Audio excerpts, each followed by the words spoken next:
Shalom 180, perkenalkan nama aku Aurelia Kathleen Hadisaputro atau biasanya dipanggil Aurel. Aku udah di 180 sekitar 5 tahun sejak aku lulus dari Rock 56 dan aku udah mulai pelayanan sebagai usher dari kelas 8 dan sekarang juga sebagai small group leader di small group BSD. Aku juga sekarang berada di kelas 12 dan ingin sharing sedikit tentang pengalaman aku mendapatkan beasiswa 3 minggu di Jerman.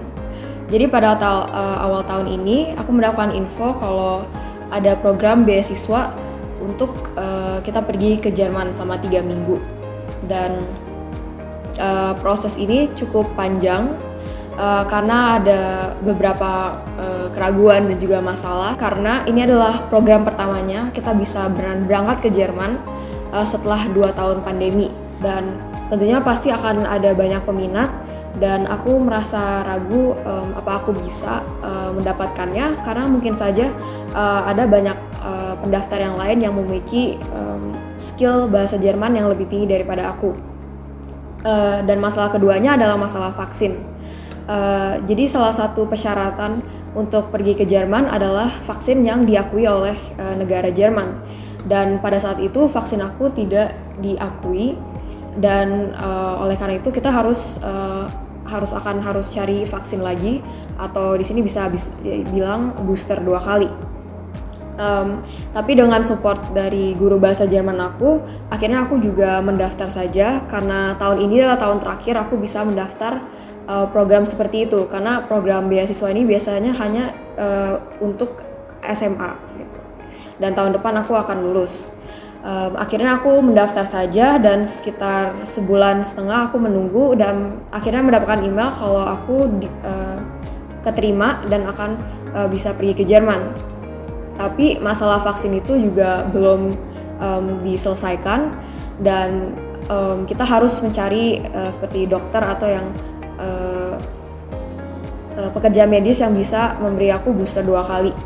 Dan di Indonesia sayangnya tuh tidak ada regulasi mengenai booster 2 kali. Pasti semua orang taunya kita booster cuma hanya sekali.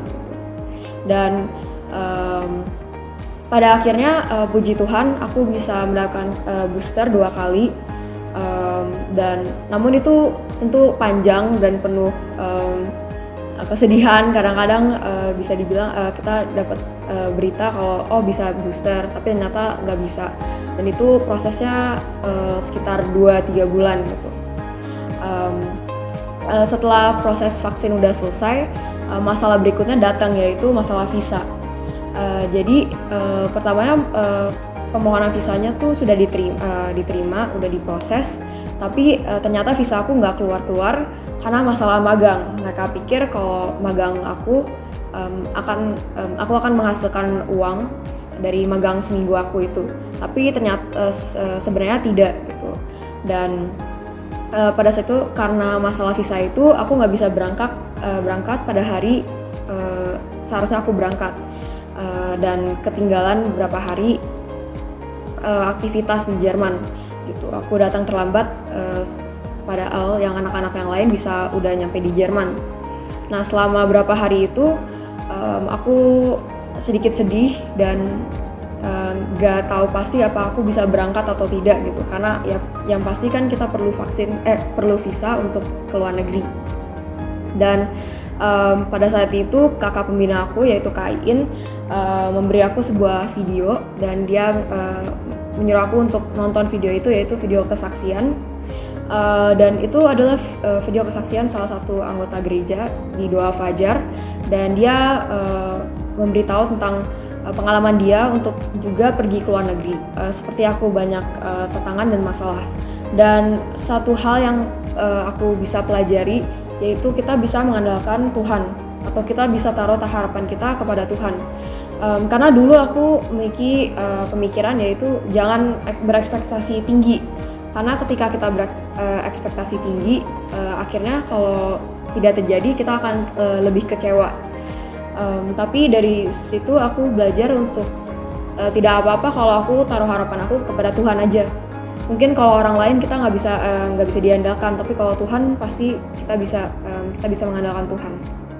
Dan pada saat itu aku terus berdoa Dan akhirnya aku mendapatkan info kalau visa aku udah keluar dan aku bisa berangkat ke Jerman meskipun sekitar 3 hari lebih terlambat daripada teman-teman yang lain. Di situ aku banyak belajar tentang kultur Jerman dan juga perbedaan antara ya negara Jerman dan negara Indonesia. Pastinya ada yang baik dan kurang baik, tapi salah satu yang aku belajar itu juga adalah bagaimana orang Jerman itu sangat efisien dan juga mereka selalu tepat waktu. Sedikit beda daripada orang di Indonesia ya biasanya. Salah satu ayat pegangan yang bantu aku selama proses ini adalah Filipi 4 ayat 13, yaitu segala perkara dapat kutanggung di dalam Dia yang memberi kekuatan padaku.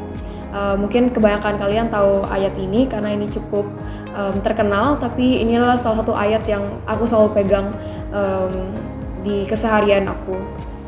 Dan mungkin sedikit pesan buat teman-teman yang mungkin punya tujuan atau ingin melakukan sesuatu, kalian bisa mengandalkan Tuhan pastinya. Kita harus taruh harapan kita kepada Tuhan dan terus berdoa dan percaya bahwa Tuhan selalu akan memberi jalan kepada kita.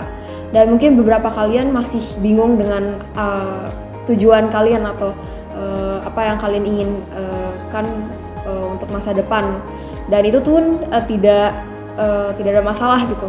Pasti kalian mungkin nggak sekarang seperti aku, tapi mungkin di setahun atau 2 tahun lagi kalian akan tahu kayak kalian mau melakukan sesuatu gitu. Itu saja dari sharing aku hari ini. Terima kasih.